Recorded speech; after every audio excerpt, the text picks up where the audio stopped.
पहला अध्याय उत्पत्ति का किताब। लेकिन यहाँ पे एक खास चीज है जो हम सबको ध्यान देना है। जब परमेश्वर ने इंसान को बनाया, 26 वचन में क्या लिखा है, फिर से पढ़िए, दोबारा धीरे धीरे पढ़िए।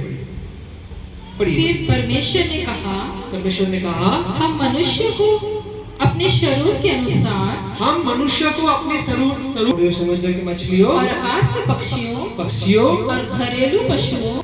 अधिकार को क्या बोलते हैं इंग्लिश में, क्या लिखा है पता है? Have dominion over everything. Dominion, अधिकार, dominion। परमेश्वर ने इंसान को इसलिए नहीं बनाया कि वो डर डर के जिए। समझ रहे हैं? परमेश्वर ने इंसान को इसलिए नहीं बनाया कि हमेशा रोता हुआ जिए।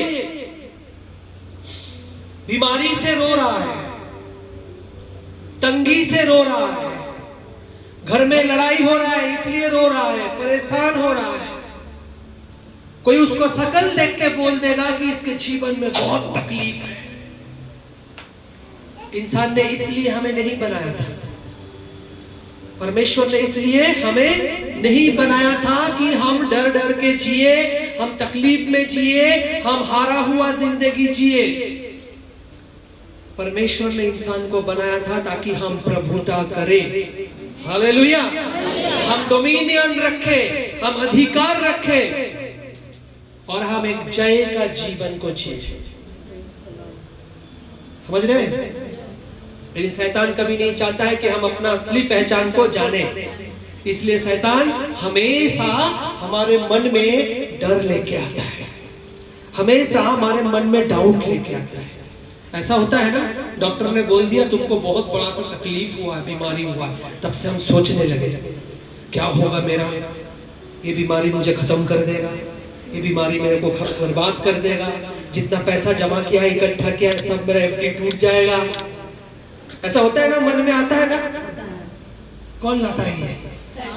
शैतान लाता है, ताकि आप भूल जाओ कि परमेश्वर ने आपको किस लिए बनाया है। पता है, एक दिन एक इंसान जंगल में जाता है और जंगल का राजा कौन है? शेर है। सही से बोलो, अरे बताओ इंग्लिश में क्या बोलते हैं इसको? लायन। सही बोल रहे हो आप? कॉन्फिडेंट हो अपने आंसर में? अब शेर को पूछता है वो इंसान, तुम जंगल का राजा कब से बन गए? शेर ऐसे खाली देखता है साइड में, बोले तुमसे तो बड़ा हाथी है। हाथी का ताकत ज्यादा है या शेर का ताकत ज्यादा है? बताइए। बोले हाथी है तो तुम कैसे जंगल का राजा बनोगे? शेर कुछ नहीं जवाब देता है। बोले हाथी छोड़ो, तुमसे तो बड़ा जिराफ है। जिराफ है ना बड़ा, कितना बड़ा जिराफ है, उसका गला इतना बड़ा है, यहाँ से वहां तक वो सिस्टर तक पहुंच जाएगा। तुम तो इतना छोटा सा। कह रहा है तो तुमसे तो ज्यादा चालू वो क्या बोलते हैं, मगरमच्छ है। लोग देख के ही उसको डरता है ना, उसके शरीर में कैसा कैसा है। तो जाके मगरमच्छ को आदर करेगा क्या? ऐसा लगता है। फिर आता है गेंडा, वो गेंडा ऐसे ऐसे करके चलता है ना। कह रहा है इतना बड़ा बड़ा जानवर है, इतना ताकतवर जानवर है, फिर भी तुम जंगल का राजा कैसे हो? पता है शेर क्या बोलता है? शेर एक ही जवाब देता है कि मैं सोचता हूं मैं जंगल का राजा हूं, इसलिए मैं जंगल का राजा हूं। हालेलुया। और जब शेर चलता है, अब उसके एटीट्यूड से पता चल जाता है कि कोई राजा चल रहा है ना। जब शेर आता है, पहले ही सब जानवर लोग चिल्ला चिल्ला के बोल देता है, देखो शेर आ गया, सब छुप जाओ। जहाँ पे शेर आता है वहां पे पहले क्या होता है, जो चिड़िया होता है ना, वो आवाज लगाना शुरू कर देता है, बंदर अपना आवाज लगाना शुरू कर देता है। तो शेर का चाल से ही पूरा जंगल थरथराता है। उससे बड़ा बड़ा और भी जानवर है, लेकिन वो अपने आप को जंगल का राजा समझता नहीं है। आप जब आपके घर में घुसते हो, आपको उस जगह का राजा हो।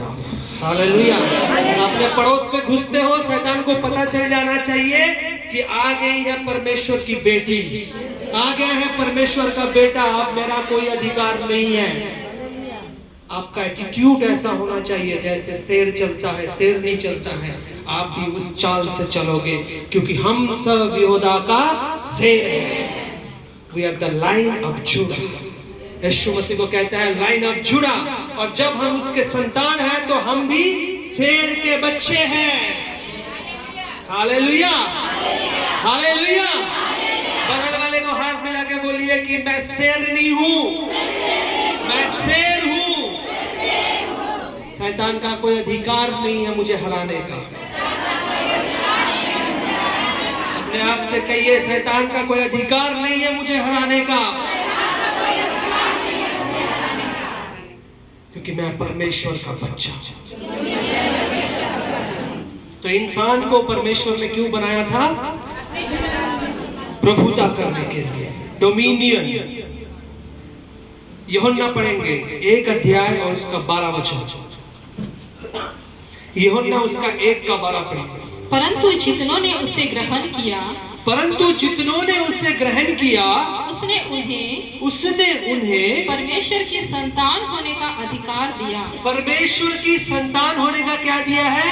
अधिकार दिया है। अगर आज हमने यीशु मसीह को ग्रहण किया है, कितने लोगों ने यीशु मसीह को अपना उद्धारकर्ता बोल के माना है?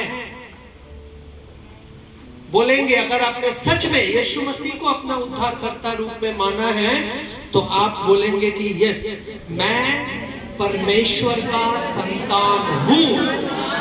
लिखा है जितनों ने उससे ग्रहण किया है, परमेश्वर ने उन्हें उनका संतान होने का अधिकार दिया है। ये मेरा अधिकार है, भीख में कुछ नहीं मिला है मुझे, ये मेरा अधिकार है। मेरे पास जितना भी कुछ है, मेरे बच्चों का उसमें अधिकार है, भीख नहीं है वो, है ना? आपने आज तक जितना कमाया है, आपके बाद वो उसका अधिकार किसका रहेगा? बच्चों का रहेगा। क्या वो भीख रहेगा? वो उसका अधिकार है। आप अपने माता पिता से अगर कुछ मांगते हैं तो आप अधिकार से मांगते हैं ना, कटोरा लेके थोड़ी जाते हैं, ऐसा हाथ फैलाते थोड़ी है, आपका अधिकार है। तो परमेश्वर ने भी आपको अपने संतान होने का अधिकार दिया है। आप पढ़ेंगे भजन संगीता उसका 115 और उसका 16 वचन।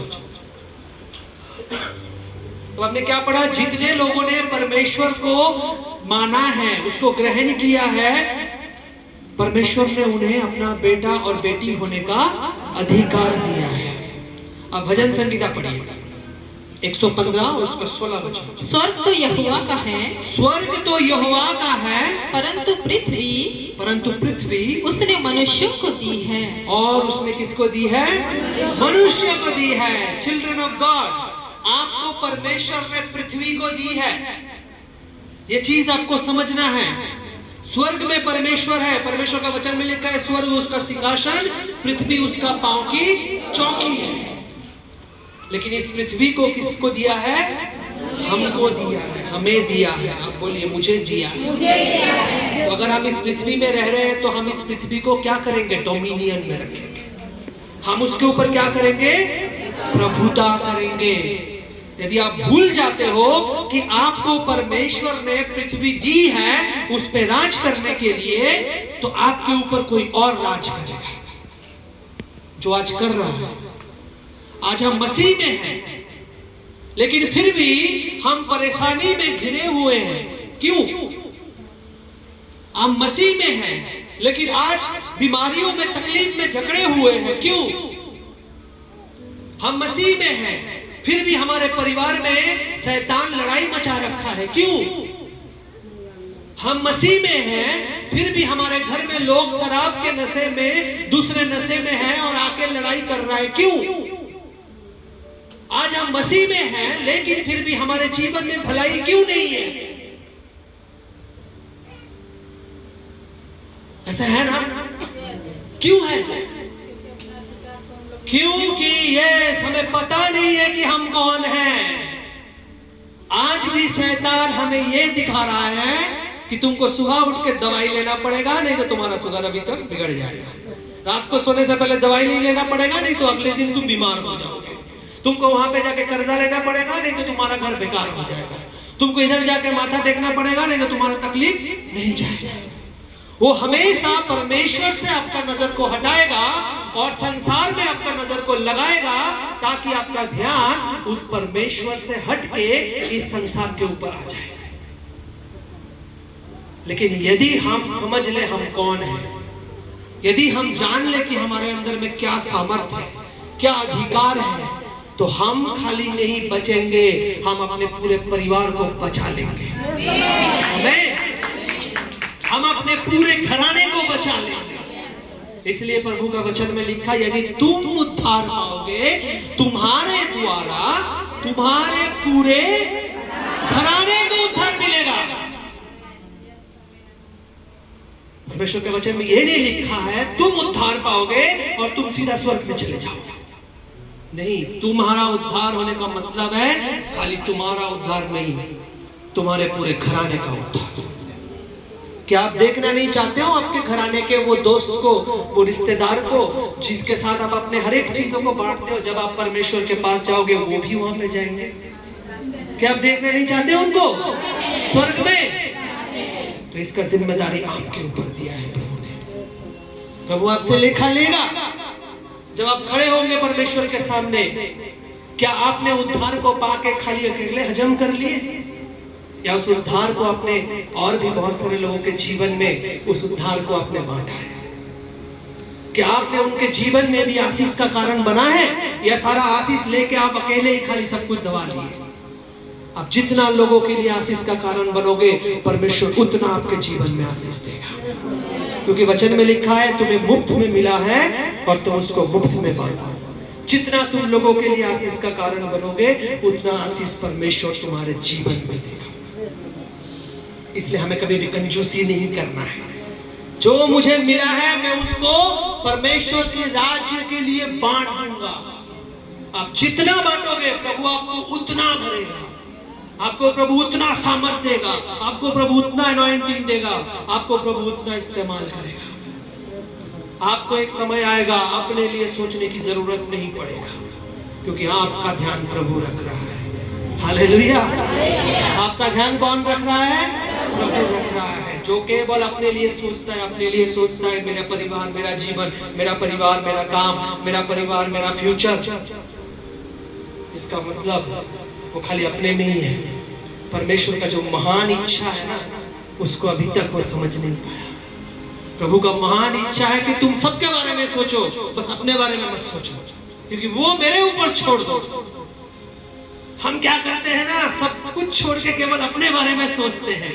इसलिए प्रभु मेरे जीवन में क्या करना चाहते हैं वो समझ ही नहीं पाते हैं। लेकिन जब आप अपने बारे में सोचना छोड़ दोगे, बस इतना सोचोगे कि प्रभु किस तरह से मैं डोमिनियन में रहूंगा, किस तरह से मैं अपने परिवार के लोगों को प्रभु में बढ़ाऊंगा, किस तरह से मैं अपने पड़ोस में, अपने दोस्त में, अपने रिश्तेदार में, जिसके साथ मुझे मौका मिले आपके आशीष को शेयर करूंगा। आप मुझे मौका दो, आप मुझे शक्ति दो, आप मुझे बुद्धि दो, आप मुझे अभिषेक दो। प्रभु बोलेगा ये मेरा बर्तन है, इसको मैं भरूंगा, इसको मैं इस्तेमाल करूंगा। और जब प्रभु आपको इस्तेमाल करने लगेगा, तब आपका कोई टेंशन लेने का जरूरत नहीं है। पूरा ध्यान कौन रखेगा? प्रभु आपका पूरा ध्यान रखेगा। इसलिए क्या करना है, हमें हमेशा डोमिनियन में चलना है, लूजर की तरह नहीं जीना है। कोई आपके चेहरे को देख के ये ना बोल दे कि आपके जीवन में कितना तकलीफ है। चाहे जितना भी तकलीफ से आप गुजरो, आपके अंदर से हमेशा परमेश्वर का प्रेम, परमेश्वर का आनंद, परमेश्वर का सामर्थ्य दिखना चाहिए, ताकि आपको देख के लोग क्या करें? परमेश्वर के नाम का महिमा करें। समझ आ रहा है आपको प्रभु क्या चाहता है आपके जीवन से? कहां पे चूक हो जाता है हमें? मसीले जन्म तो होते हैं, लेकिन जो प्रभु का आशीष और प्रभु का जो बेदारी, प्रभु का जो चमत्कार, चंगाई, छुटकारा, वो हम अपने जीवन में क्यों नहीं देख पाते? क्योंकि हमारा माइंड सेट उस लेवल में अभी तक नहीं पहुंचा है। आज से आप सोचना शुरू करिए, इस वक्त से आप सोचना शुरू करिए। थोड़ी देर पहले आप लोग सब कन्फेस कर रहे थे, ब्रदर कुछ बोल रहा था, उसके पीछे पीछे आप बोल रहे थे ना कि आज से, क्या बोला अभी आपने? आज से हम नए हो चुके हैं। बीमारी चंगा हो चुका है, बंधन टूट चुका है, तो खाली नया होने से नहीं चलेगा, डोमिनियन में चलना पड़ेगा। नया होने के बाद भी अगर आप उस डर में चलेंगे, डर में जिएंगे, तो कुछ नहीं होगा। हमें क्या करना है? जय में जीना है, क्योंकि यीशु का वचन कहता है यूहन्ना उसका 16:33 में, इस संसार में तुम्हारे लिए दुख, कष्ट और परेशानी है। वो है क्योंकि इस संसार को कौन राज कर रहा है? शैतान राज कर रहा है। लेकिन तुम मत डरो, तुम धारस बांधो, क्योंकि मैंने इस संसार को जीत लिया है। जिसको इस संसार को राज करने दिया था, यीशु ने उसको हरा दिया है। तो कौन है? हारा हुआ है। उसके सिर को तो यीशु मसीह ने अपने पैर के नीचे उसको कुचल दिया है। उसका कोई अधिकार नहीं है। वो खाली आपको भरमाता है, भरमाता है, भरमाता है। पता है, जिस इंसान को करने का कुछ नहीं होता है ना, वो हमेशा दूसरे के कान को भरता है। जो कुछ खुद नहीं कर सकता है, वो दूसरों को क्या करेगा? निकम्मा बनाने का कोशिश करेगा। इसके बारे में उसको बोलेगा, उसके बारे में इसको बोलेगा, इसके साथ उसको लड़ाई कराएगा, इसके साथ उसको लड़ाई कराएगा, फिर उसको पता है कि खुद तो कुछ नहीं कर सकता है, इसलिए किसी को कुछ और करने नहीं देगा। लेकिन यीशु का वचन में लिखा है कि तुम धारस बांधो, क्योंकि मैंने इस संसार को जीत लिया है। तो हमारा यीशु मसीह जीता हुआ है और हम उसके बच्चे हैं। तो हमें कैसे जीना है? डर के जीना है या डोमिनियन में जीना है? प्रभुता में जीना है ना। डरना नहीं है। कोई बीमारी आए, कोई परेशानी आए, कोई तकलीफ आए, उसके सामने डट के खड़े होना है, उसका सामना करना है। और कैसे करना है वो आज हम सीखेंगे। क्या आप तैयार हैं सीखने के लिए? क्या आज कुछ नया सीखना चाहते हैं? आमीन। सबसे पहले अगर हमें डोमिनियन में चलना है तो हमें कैसे चलना है? पहला यूहन्ना पढ़िए 5 अध्याय उसका 4था वचन। पहला यूहन्ना उसका 5 अध्याय और उसका 4था वचन। क्योंकि जो कुछ परमेश्वर से उत्पन्न हुआ है वह संसार पर जय प्राप्त करता है, और वह विजय जिससे संसार पर जय प्राप्त होती है हमारा विश्वास है। आमीन। क्या लिखा है? जो परमेश्वर से उत्पन्न होता है वो संसार में क्या होता है? जय आता है। परमेश्वर से क्या उत्पन्न होता है? प्रेम। परमेश्वर प्रेम है ना। जो परमेश्वर में है उसके अंदर में प्रेम होना चाहिए। उसके बाद आनंद, शांति, पवित्र आत्मा का फल 9 के 9, आनंद, शांति, धीरज, सहिष्णुता, भलाई, मृदुता, विश्वस्तता, फेथफुलनेस, लॉन्ग सफरिंगनेस, संयम। यदि हम प्रभु में हैं तो क्या होगा? विजय करेगा, हमें हराएगा नहीं। लेकिन वो कब होगा? जब हम विश्वास में चलेंगे। जब हम किस में चलेंगे? विश्वास में। तो पहला यूहन्ना 5 का 4 हमें सिखाता है यदि हम जय का जिंदगी जीना चाहते हैं, यदि हम जयवंत होना चाहते हैं, तो हमें कैसे जीना है? विश्वास में। अगर विश्वास कमजोर है, मन में डाउट है, तो हम जय को नहीं देख पाएंगे। शैतान हमेशा हमें हराएगा, क्योंकि हमारे मन में क्या है? डाउट है।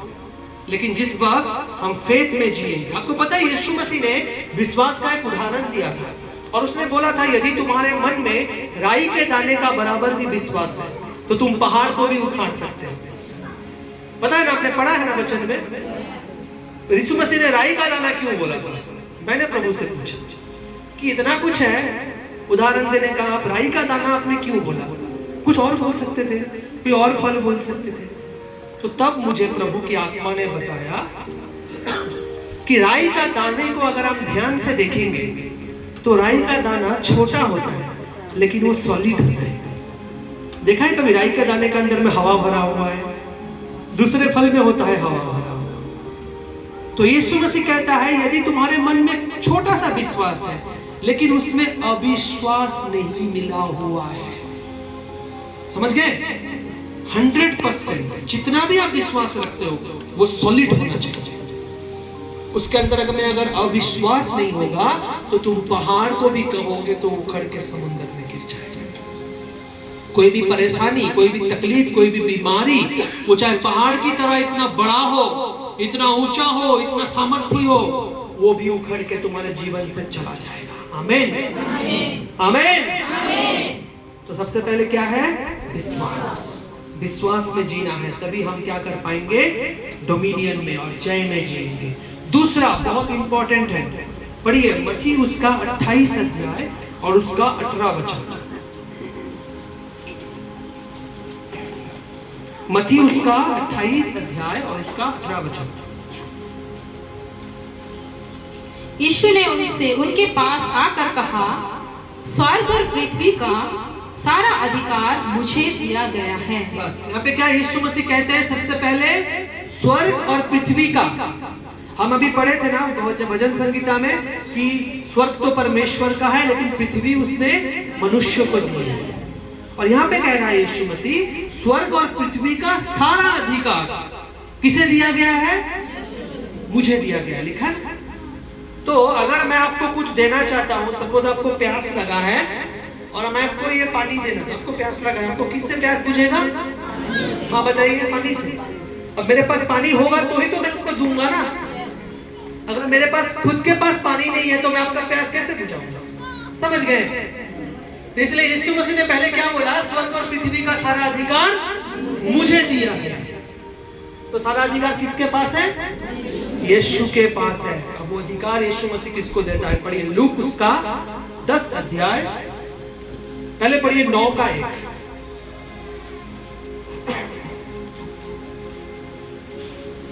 फिर उसने बरहों का बुलाकर उन्हें सब दुष्ट आत्माओं और बीमारियों को दूर करने की सामर्थ और अधिकार दिया।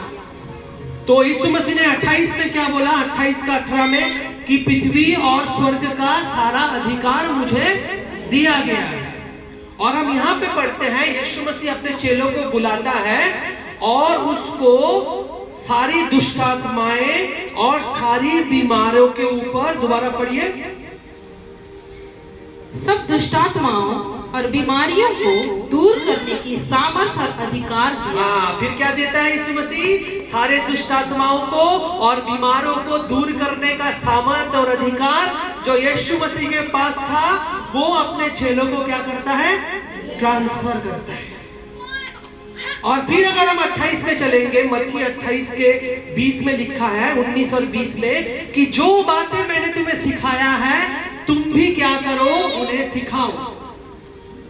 19 में कहता है, इसलिए तुम जाओ, जगत के अंत तक मेरे नाम से सुसमाचार सुनाओ और मेरा चेला बनाओ, और जो बातें मैंने तुम्हें सिखाया है वो भी तुम उन्हें सिखाओ।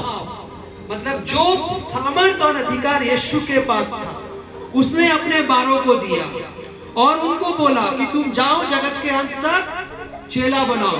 उसमें से एक चेला यीशु मसीह का इंडिया में आया, उसका नाम क्या था? थॉमस। और उसने क्या किया? लोगों को सुसमाचार सुनाया। वैसे बहुत सारे लोग बाद में आए और आज हमें किसी ना किसी के थ्रू परमेश्वर का वचन मिला। तो वो सामर्थ्य और अधिकार जो ट्रांसफर किया था अपने चेलों को, उसने उसको आगे ट्रांसफर करने के लिए बोला, और वो आगे ट्रांसफर होते होते आज आपके सामने वो सामर्थ्य और अधिकार आपके अंदर में ट्रांसफर होने वाला है। आमीन। कौन करेगा वो ट्रांसफर? पवित्र आत्मा। क्या आप समझ रहे हो? वैसे आप डोमिनियन में नहीं चलोगे जब तक आपके अंदर में सामर्थ्य और अधिकार नहीं आएगा। किसके ऊपर? हर बीमारी और हर दुष्ट आत्मा के ऊपर। आपको चीजों को समझना चाहिए, वचन को पढ़ो। यदि तुम सत्य को जानोगे, सत्य तुम्हें क्या करेगा? स्वतंत्र करेगा। आज हम बीमार होते हैं तो सबसे पहले फोन लगाते हैं, पास्टर जी मेरे लिए प्रार्थना करिए। अब रात को 2 बजे आपको बीमारी होगा तो आप किसको फोन करोगे? सब तो सो रहे हैं। लेकिन आपको अगर पता है कि मेरे अंदर में वो सामर्थ्य है, वो अधिकार है हर बीमारी को दूर करने का, हर दुष्ट आत्मा के सामर्थ्य से लड़ने का, तो सबसे पहले आप हाथ रखोगे पेट पे और आप बीमारी को डांटोगे यीशु के नाम से। आमीन। हम अपने सामर्थ्य को भूल जाते हैं अपने अधिकार को भूल जाते हैं और दूसरों पे डिपेंड हो जाते हैं। मैं आपको ये नहीं बोल रहा हूं कि आप प्रार्थना मत करवाओ, आप जरूर प्रार्थना करवाओ। वचन में लिखा है यदि तुम बीमार हो तो कलेशिया के प्राचीनों को बुलाओ और उसको अभिषेक करो, अपनी सारी गलतियों को मानो, और जब धार्मिक का प्रार्थना बहुत सामर्थ्य को लाता है। आप करवाओ, लेकिन सबसे पहले खुद के लिए प्रार्थना करना सीखो। आपके परिवार को बचाने का सबसे पहला रिस्पॉन्सिबिलिटी आपके ऊपर है। आपके घर में कोई लड़ाई, चोर आएगा, डाका डालने आएगा, तो आप पहले पड़ोसी को बुलाओगे या आप पहले लड़ोगे? तो यीशु मसीह का वचन कहता है चोर आया चोरी करने, घात करने, हत्या करने। शैतान आया है चोरी करने, आपके परिवार से, आपके जीवन से शांति को चुराने, खुशी को चुराने, आनंद को चुराने, फिर घात करने, बीमारी देके घात करेगा, तकलीफ देके घात करेगा, लड़ाई झगड़ा करके घात करेगा, और हत्या करने, आपके जीवन को हत्या करने, परमेश्वर से आपका विश्वास को कम करने, आपका जो रिलेशन बना हुआ है परमेश्वर से उसमें घात करने, हत्या करने। लेकिन यीशु कहता है मैं आया हूं जीवन देने, और वो जीवन कैसा है? बहुतायत का जीवन है। कैसे देता है वो खुद पिता के पास बैठा हुआ है, लेकिन उसने कहा कि मैं पिता के पास जा रहा हूं, लेकिन मैं तुम्हारे लिए एक सहायक भेजूंगा जो सत्य का आत्मा होगा, जो पिता के ओर से होगा, और जो क्या करेगा? मेरा गवाही तुम्हारे जीवन से देगा। पता है यीशु मसीह ने ये नहीं बोला कि मैं तुम्हारे लिए एक दूसरा कुछ भेज रहा हूं, उसने बोला एक सहायक भेजूंगा। और सहायक किसको चाहिए होता है? जो कमजोर है उसको चाहिए होता है ना, जो दुर्बल है उसको चाहिए होता है। तो यीशु मसीह को पता है कि हम कभी कभी दुर्बल हो जाते हैं, हम कभी कभी कमजोर हो जाते हैं, हम कभी कभी दरवाजा बंद करके अपने घर में रोते रहते हैं, प्रार्थना में बैठते हैं तो आंसू निकल जाता है, इतना तकलीफ से होकर हम गुजर रहे हैं, किसी को बोल नहीं सकते हैं कि हमारे जीवन में क्या तकलीफ जा रहा है, कोई समझ नहीं पाएगा कि मेरे जीवन का तकलीफ क्या है। इसलिए हम रोते रहते हैं, हम आंसू बहाते रहते हैं, लेकिन परमेश्वर को पता है, इसलिए उसने अपना पवित्र आत्मा भेजा है ताकि वो हमारी दुर्बलता में बल दे, वो हमारे कमजोरी में हमें क्या दे? सामर्थ्य दे। आमीन। तो परमेश्वर ने क्या दिया है? हमें सामर्थ्य और अधिकार दिया है। पढ़िए लूका उसका 10 का 19 में। देखो मैंने तुम्हें सांपों और बिच्छुओं को रौंदने का और शत्रु की सारी सामर्थ पर अधिकार दिया है, और किसी वस्तु से तुम्हें कुछ हानि ना होगी। आमीन। ये वचन